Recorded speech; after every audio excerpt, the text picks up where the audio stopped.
एक दफा नासिर भाई जैसे पढ़े लिखे आदमी ने मुझे 3 दिन ऊपर तले साग खिला दिया। यानी ऊपर तले साग खिला दिया और कहने लगा इसमें वो होता है, वो लोहा स्टेनलेस स्टील नहीं, उसे आयरन कहते हैं। आबद कश्मीरी साहब का इंतकाल 11 अक्टूबर सुबह 10 बजे हुआ। उनकी साथी जिंदगी के मुतालिक ऐसे हकाइक जो शायद आप पहले ना जानते हो। यूं तो उनके मुतालिक दर्जनों वीडियोस बन चुकी हैं, लेकिन आपको हर वीडियो में मिली जुली मालूमात मिली होंगी और हम इस वीडियो में उन तमाम मालूमात को यकजा करके आपकी खिदमत में पेश करते हैं। उम्मीद करते हैं आपको पसंद आएंगी। नंबर 1, जैसा कि आपको मालूम होगा कि आबद कश्मीरी साहब प्योर लाहौरिये थे। अंदरून लाहौर के इलाके वसंतपुरा में एक कश्मीरी बट फैमिली में पैदा हुए। रेलवे में बतौर क्लर्क भर्ती हुए थे, लेकिन फिर शोबिस की जानब आ गए। ये पूरी फैमिली मजाज से भरपूर थी। इनकी वालदा, बहनें और भाई तमाम लोग महफिल लगाने वाले थे। गली मोहल्ले में कोई शादी या किसी भी महफिल का एहतमाम होना तो फैमिली के हर बंदे ने एक से बढ़कर एक मजाहिया बात करनी। ये लोग मिलजुल कर रहने के आदी थे। आबद कश्मीरी साहब ने थिएटर से करियर का आगाज किया।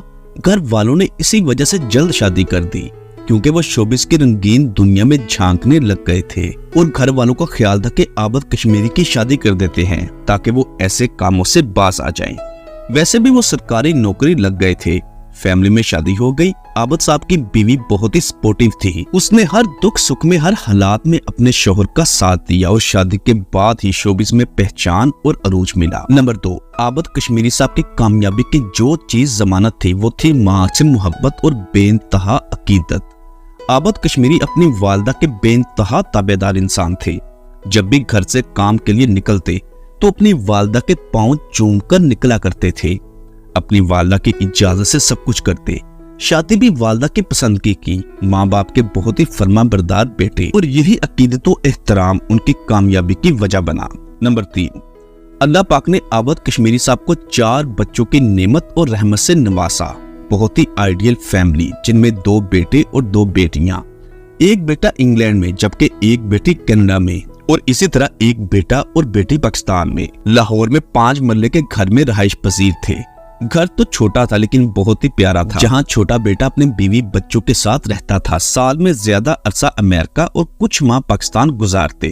पाकिस्तान आने जाने का सिलसिला चलता रहता था। नंबर 4, आबद कश्मीरी साहब जब फिल्मों में इंटर हुए तो बहुत सारी फिल्मों में ऐसे हीरो भी आते रहे। एक फिल्म में फिल्म स्टार रीमा के हीरो आए। आबद कश्मीरी साहब को पतंग उड़ाने का बहुत शौक था। उस दौर में लाहौर पतंगबाजी का मरकज हुआ करता था। पूरी दुनिया से लोग लाहौर में पतंगबाजी यानी बसंत मनाने आते थे, और ये आबद कश्मीरी साहब का घर था जहां पाकिस्तान फिल्म इंडस्ट्री के लेजेंड फिल्मी हीरो बसंत मनाने आया करते थे, जिनमें बहुत बड़े बड़े नाम भी शामिल थे, जैसे सुल्तान राही, मुस्तफा कुरैशी साहब, फिल्म स्टार नदीम, इकबाल हसन और हुमायूं कुरैशी वगैरह। आबद कश्मीरी साहब ने 350 के करीब फिल्मों में काम किया। वो रौनक और महफिल लगाने वाले इंसान थे, जो अक्सर घर पर दोस्तों को मदऊ करते। उन्हें खाना खिलाना उनके मशगलों में से एक मशगला था। नंबर 5, दिलीप कुमार साहब जब पाकिस्तान आए तो उन्हें जब आबद कश्मीरी साहब से मिलवाया गया तो दिलीप कुमार साहब जब आबद कश्मीरी से गले मिले तो बोले, खैर हो आपकी। ये डायलॉग आबद साहब का है। दिलीप कुमार से मिलने के बाद उन्होंने कहा था कि आबद कश्मीरी वो फितरी फनकार है जो कैमरे के सामने भी वैसे ही बोलते हैं जैसे वो आम जिंदगी में। यही वजह कि जब जावेद कोडू उनसे मिलता तो आबद कश्मीरी उसे डांट कर बुलाया करते थे और कहते थे कि 10वें कोडू आबद कश्मीरी ने कितनी फिल्मां की थी, जिस पर वो बताते कि 350 फिल्में।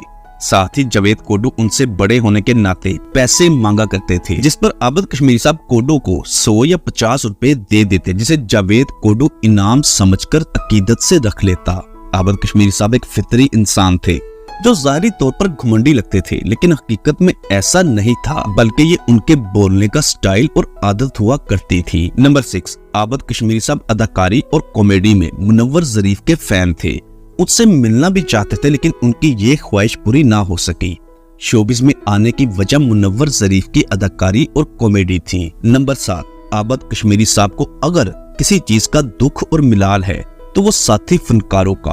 उनके हम असल फनकार जिन्हें आबद कश्मीरी साहब ने इंडस्ट्री में मुतारिफ करवाया था, जब उनसे कई इंटरव्यू में पूछा जाता कि आपके मोहसिन कौन है तो उन्होंने कभी भी आबद कश्मीरी साहब का नाम नहीं लिया, और ये बात उन्हें हमेशा दुख देती थी। अफसोस हुंदा है जिस वेले इतने फनकार मेरे हम असर फनकार बैठते नहीं, जिक्र नहीं करते। इतने लड़के जिनको मैंने चांस दिए ये जिक्र नहीं जब करते तो मुझे बड़ा अफसोस। नंबर 8, पाकिस्तान में जब स्टेज मुजरों ने राज करना शुरू किया, जब वाहियात जुगतों और जू मैंने जुमलों ने अजारादारी कायम करना शुरू कर दी, तो वो स्टेज से दूर हो गए। बेटा जो 2007 में अमेरिका चला गया था, उसने नेशनैलिटी ले ली और अपने वालिदैन को भी वहां बुला लिया। आबद कश्मीरी साहब 2015 से अमेरिका आते जाते रहे, वहां की नेशनैलिटी ली और अमेरिका को अपना दूसरा घर बना लिया। जब 9/11 वाकया हुआ था तो तब आबद कश्मीरी साहब अमेरिका में किसी शूटिंग के सिलसिले में गए थे, लेकिन बखैर आफियत पाकिस्तान वापस पहुंच गए। नंबर 10, आबद कश्मीरी साहब की मौत चंद सेकंड्स में हुई। वॉशरूम गए, जहां कमोड पर बैठे उनकी अहलिया ने उन्हें पकड़कर वॉशरूम लेकर गई और चंद सेकंड्स में वॉशरूम कमोड पर बैठे ही बैठे साइड पर गिर गए और रूह परवास कर गई। हालांकि आबद कश्मीरी साहब का दामाद डॉक्टर है, उन्होंने बहुत ही पंप किया क्योंकि वो मौके पर वहां मौजूद थे। बहुत कोशिश की, फर्स्ट एड दी, लेकिन वो अपने खालके हकीकी से जा मिले। 2 दिन बाद 13 अक्टूबर को बेटे की आमद पर उनकी नमाज जनाजा अदा की गई और तदफीन कर दी गई। 2 दिन लाश सर्द खाने में रखी गई। बड़े बेटे का नाम काशिफ जबकि छोटे का नाम रहीम। आबद कश्मीरी साहब ने कई दहाइयां इंडस्ट्री में काम किया, लेकिन ज्यादा पैसा सेव नहीं किया, बल्कि अपने बच्चों को पढ़ाया लिखाया। यही वजह है कि उनकी औलाद माशाल्लाह आज वेल सेटल्ड है। अल्लाह पाक से दुआ है कि अल्लाह पाक आबद कश्मीरी साहब को करवट करवट जन्नत अता करे, आमीन। दोस्तों, आपको जब कभी भी आबद कश्मीरी साहब की याद आए या उनका कोई भी काम टेलीविजन या यूट्यूब पर देखें, तो हमारी आपसे गुजारिश है कि एक बार सूरह फातिहा और 3 बार सूरह अखलास पढ़कर उनकी रूह को लाजमी इसाले सवाब कीजिएगा। यही उनके लिए सबसे बड़ा सदका जारिया है। अल्लाह पाक तमाम मुसलमानों का खात्मा बिल ईमान और खात्मा बिल खैर फरमाए, आमीन। दोस्तों, वीडियो के मुतालिक अपनी कीमती राय का इजहार लाजमी कीजिएगा। अगर चैनल पर नए हैं तो प्लीज इसे सब्सक्राइब और साथ दिए गए बेल ऑप्शन को भी प्रेस कर दें। अल्लाह हाफिज।